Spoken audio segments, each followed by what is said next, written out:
안녕하세요. 따뜻한 복지사를 꿈꾸는 따복TV입니다. 제가 지난 시간에는 수급자 소득 인정액에 대한 부분에 대해서 Q&A 시간을 가졌고, 이번 시간에는 부양 의무자에 대한 Q&A 시간을 가지려고 해요. 그럼 다섯 번째 질문 댓글 내용을 보도록 할게요. 다섯 번째 질문 댓글은 등본상 혼자로 되어 있고 혼자 사는데 그럼 부양가족 조사를 안 하는 건가요? 라고 말씀 주셨어요. 등본상 혼자이고 혼자 살아도 부양 의무자 조사를 해요. 예를 들어 자녀와 따로 살고 연락을 잘 하지 않아도 자녀에 대해서 부양 의무자 조사를 하는데요. 제가 이에 대해서 잠깐 부연 설명하자면요. 우리나라 정부에서는 수급자에게 수급비를 줄 때 수급자 개인의 소득만 보는 것이 아니고 수급자가 수급 대상자가 속한 가구 단위로 소득 인정액을 계산해서 수급비를 지원해요. 만약에 내가 손자랑 같이 사는데 손자가 나한테 아무 도움이 안 되는데 같이 사는 손자가 수입이 많아요. 그러면 수급자에서 탈락해요. 왜냐하면 우리나라 수급자는 나랑 같이 사는 가구원 기준이 중요하기 때문에 그래요. 그래서 이제 이 가구원이 누구냐 하는 것이 수급자 되는데 굉장히 중요한데요. 그럼 가구원이 누구냐? 주민등록표상에 기재되어 있는 생계와 주거를 같이 하는 경우, 또 사실혼 관계의 배우자, 30세 미만의 미혼 자녀인 경우에는 가구원으로 봐요. 30세 미만의 미혼 자녀 같은 경우에는 따로 살아도 같이 사는 것으로 보고요.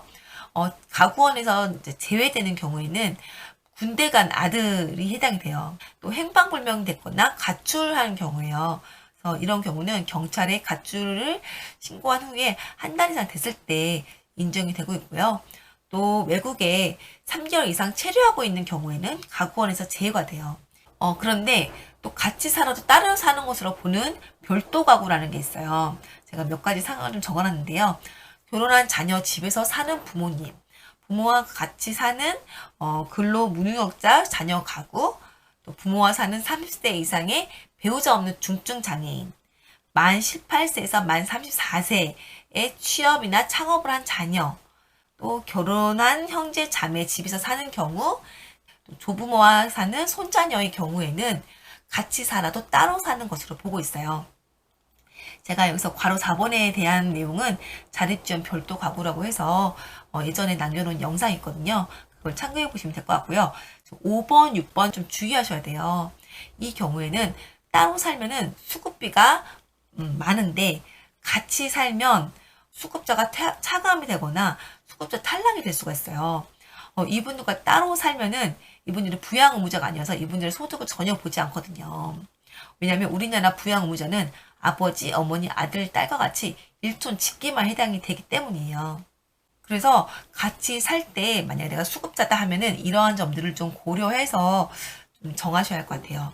그 다음 질문을 보도록 할게요. 그 다음 질문은 저는 27살 아들하고 살고 있는데요. 저만 수급을 받고 있어요. 아들은 작은 회사에 다니고 있고요.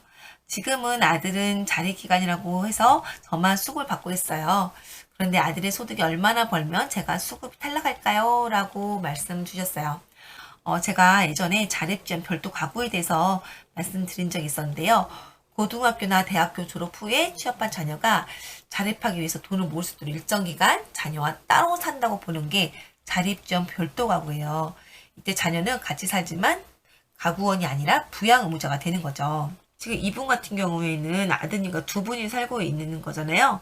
근데 아드님이 자립지원 별도 가구로 분리하게 되었으니까 수급자 가구 1명, 부양 의무자 가구 1명 이렇게 돼가지고 아드님의 소득이 238만 원 이하이면 수급자결 계속 유지할 수가 있고요. 만약에 수급자분이 2명이다. 뭐 아버님과 어머님 둘 다 수급비를 받고 있고 이 아들만 부양 의무자가 됐다 하면은 아드님의 소득이 286만 원 이하이면 수급을 계속 받을 수 있어요. 그 다음 질문 댓글을 보도록 할게요. 그 다음 질문 댓글은요. 저는 중증 장애인이고요. 어머니는 44년생이고요. 둘이서 같이 살면서 수급비를 받고 있는데요. 구청 사회복지과에서 갑자기 연락이 와서 부양의무자의 매형의 소득이 증가했다고 11월, 12월 2달 동안 생계급여가 안 나온다고 하네요. 맞는 건가요? 내년부터는 부양의무자 제도가 폐지되니 받을 수 있다고 하네요. 속 시원한 답 좀 주세요. 라고 말씀 주셨어요. 주민센터에서 말씀하시는 것이 맞아요. 제가 아까 말씀드렸듯이 부양의무자는 아버지, 어머니, 아들, 딸을 말을 해요. 그런데 2019년 부양비 부과율은 결혼한 아들과 30세 이상의 미혼 자녀의 경우에는 30%, 결혼한 딸의 경우는 15%로 봤어요. 그런데 2020년에는 부양비 부과율이 확 떨어지죠. 그래서 아들, 딸 결혼 여부 상관없이 다 10%예요. 그리고 중증 장애인의 경우에는 부양 의무자 조건이 폐지가 됐죠. 지금 이 사례 같은 경우에는 이제 중증 장애인 분이시잖아요. 그래서 이분은 지금 올해 이제 11월, 12월에는 생계급여가 안 나오고 내년에는 부양의무자 제도가 폐지돼서 다시 받을 수 있게 되는 거죠. 오늘은 제가 부양의무자에 대한 Q&A 질문 3개를 봤어요. 좀 부양의무자에 대해서 이해하시는데 많은 도움이 되었는지 모르겠네요. 그럼 오늘은 여기까지 하고요. 다음 시간에 또 보도록 하겠습니다. 오늘은 여기까지 할게요. 오늘은 이만 안녕.